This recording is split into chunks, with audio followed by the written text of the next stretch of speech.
Right, you've joined me. We're still in the Lake District. The others have all gone. They've all left, gone their own separate ways. And I thought I'd take you on a bit more of an adventure around the Lake District. Now, we're going to go to some of the roads and some of the passes that most people won't want to go in their camper vans. So be warned, the roads are not going to be for everyone. They are going to be tight, they're going to be narrow, and there's a higher risk that you'll scrape something along these roads. So join me on this one. So I'm going to just quickly take you outside. I'm going to do this this video a little bit arse upwards because I'm going to show you where we are for tonight, and then I'll show you how I got here. I think it's a little bit the wrong way round, I know, but just bear with me. Let me show you outside anyway, because we're in a nice location here. Turn the camera around.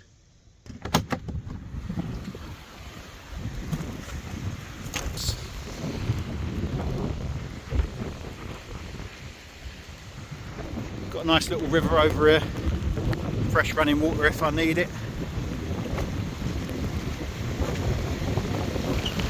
Got some lovely views, although the conditions are pretty bleak. And I'll just show you the van. We've picked up a little bit of foliage up there. You can see that.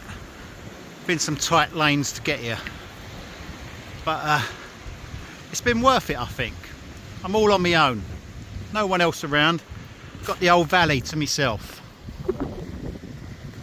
So what I thought I'd do in this video, because there's a little bit of driving footage, I thought I'd give you guys some driving tips, if I'm even capable of doing that. I'm not sure I'm really qualified to do that. Yeah, well, I am a class 1 driver, so I don't know, maybe. Here's some driving tips anyway. Now, one thing I will say about driving this kind of road is to keep away from the trees on this side. As you will see, they overhang and you don't really want to catch the top of your roof. So don't let the other vehicles force you so far over there that you take the corner of your roof into the trees. You will get other vehicles that will come along here and they won't want to move over to their side. You just have to be more forceful and either don't move yourself and let them squeeze past you, or you just take it slow and squeeze past yourself. It's your choice, whoever wants to give in and be the braver person, really. So we're pretty committed now. We're on single track roads and it's getting narrower, and I have brought a 19-ton truck down these roads, so I do know I can fit. Now, when I brought the 19-ton truck, I wasn't expecting this narrow bridge, and I really did have difficulty getting through here. After 80 yards, turn left, then bear left. But this is the turn that we need to look at. There are multiple signs here, as you will see as we turn into it. There's all the warning signs, and we're going to ignore those and carry on up, and we don't want to stop now, so I'm going to stop filming and just drive. So some of you would have already guessed by the roads that I'm taking you to Hardknott Pass. So I have been down this lane a number of times now, and I do know that it is so narrow that I don't want to come across anyone coming in the opposite direction.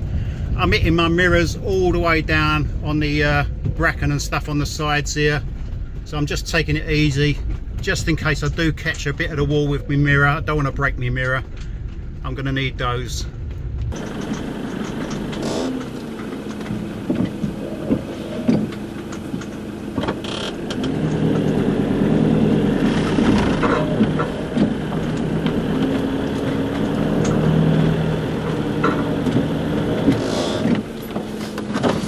Do you want to sneak past me so he can come through? Are you trying to go over Rhino, is that? Yeah, I've been up there before. I used to do recovery up here, so don't worry about it. Cheers for the advice anyway.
once you get to this point, you've got a choice of up there or down here, and we want to go down this narrow one here that says steep narrow roads. So that's where we're going, down that way there.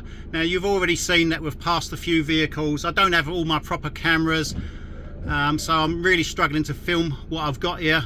Yeah, just bear with me. A few narrow bits here.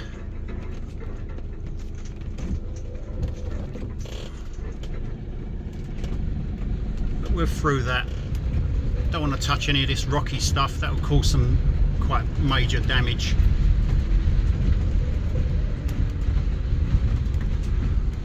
I'm going to go back to 2 hands on the wheel now, or maybe not. I might be alright. There you go.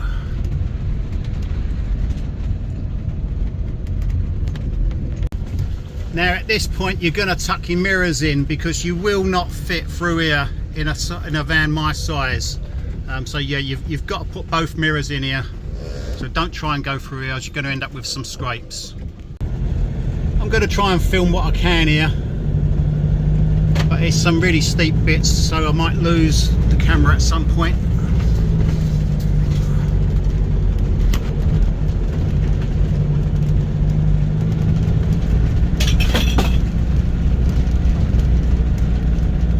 And the reason we're coming here is because look at those views, look where we are. If you want to see the Lake District and you want to appreciate this kind of scenery in your camper van, then you've got to have some kind of risk, unfortunately. Now I wouldn't recommend this to everyone, which is why you're probably following me. Yeah, my advice is don't bring your camper van here unless you've got a little T5 or a little a small van, small narrow van at least. Some of what I've gone through, you really don't want to bring a motorhome, especially in these conditions as well.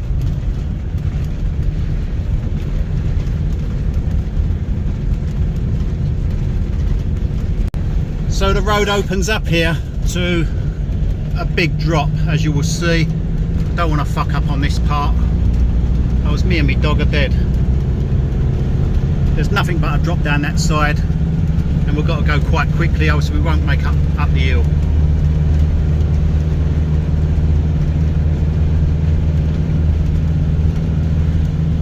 Now off that side, I don't know if you can see that, there is a sheer drop.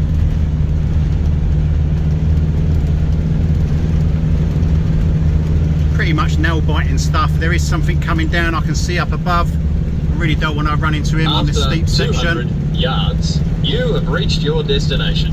Windows up, grab those settings and don't let the seagulls steal your chips.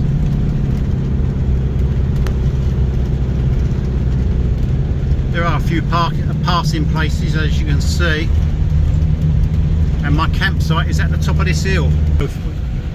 This little adventure has got some really good scenery, as you will appreciate, I hope. There is a certain degree of risk to it.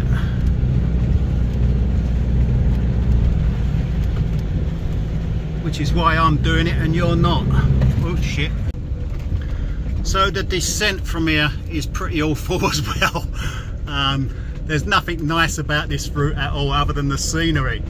I've got traction control and I've got hill descent on, which is helping me, which means I haven't got to touch the brakes myself. I'm trusting the brakes of the vehicle just to take me down at a slow, even pace. But you can't actually really appreciate, if I hold my camera straight, like that's probably the angle of what we're going down. Because I'm holding the camera at this angle, you can't really appreciate how steep this is. If you was on a push bike, you'd certainly, or a skateboard should I say, if you was on a skateboard, you'd be pooing yourself.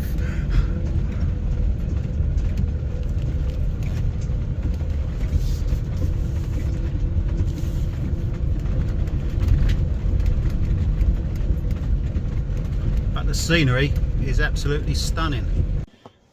Right, so I thought tonight was going to be a boring evening. Far from it. But let me just turn the camera around.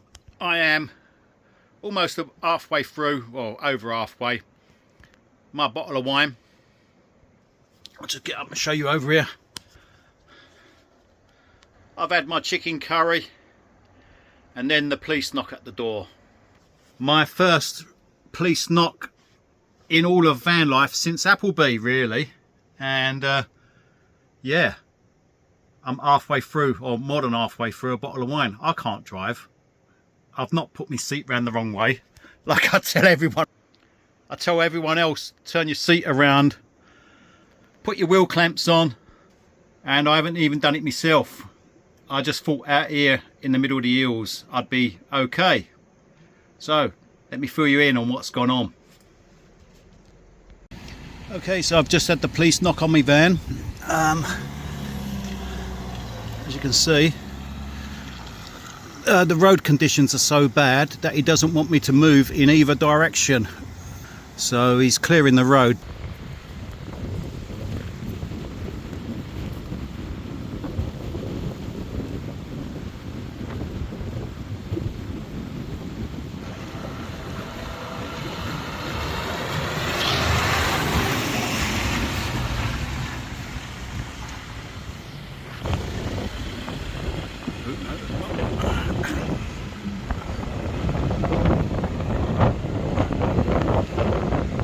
So yeah, if you break down up here, there's the possibility of no return.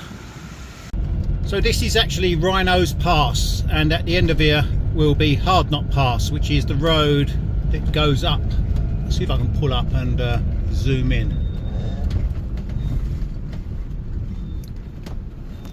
There, that snakes its way up that hill.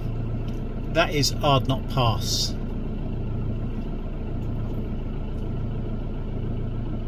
Just see a car going up it there.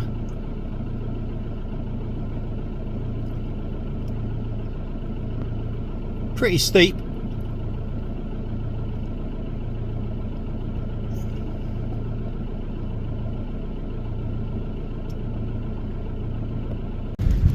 Right, so at the end of Rhino's Pass is this little bridge here, and if you want to go up Hardknott Pass, you want to go over the bridge to the right. Now if you want to escape the Hardknott Pass, you want to go to the left through this farmyard here. So that way will take you to Hardknott Pass over there, and this way will get you out without the scary ride. You can actually take this route to get to Rhino's Pass and avoid all the tight little bends that I went through, all the tight little lanes, should I say.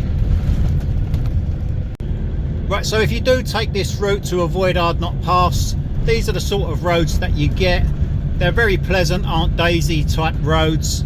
Anyone can drive these in your motorhome or whatever, and you can actually go to Rhino's Pass and Hardknott Pass via this route and avoid all the tight little lanes that I went through to get here myself.